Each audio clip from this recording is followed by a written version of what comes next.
бақытты ғой. Өйткені мұғалім оларға қол көтере алмайды, тіпті балалар қаласа сотқа бере алады. О, Джеки.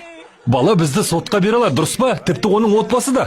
Олар қарсылық көрсетуі мүмкін. Біздің заманда күн таңғы 5-те басталатын. Карате сыныбында 1 сағат бойы су толы шынымен жүгіретінбіз, және бір тамшысын да төкпеуіміз керек. Әйтпесе мұғалім дереу шапалақ беретін. Пах! Содан кейін жаза ретінде айтқан 1000 соққа, қолдан 500 соққа алу керек болатын. Содан кейін тоқта, бум! Кейін мұғалім тоқтатады бұйырып. Шыныны осылай қолыңа қояды. Вау, сен әлі де мұны істей аласың ба? Өйткені біз оны күні бойы істейтінбіз. Бірақ, Джеки, қараш, соның бәрі сені қайда алып келді?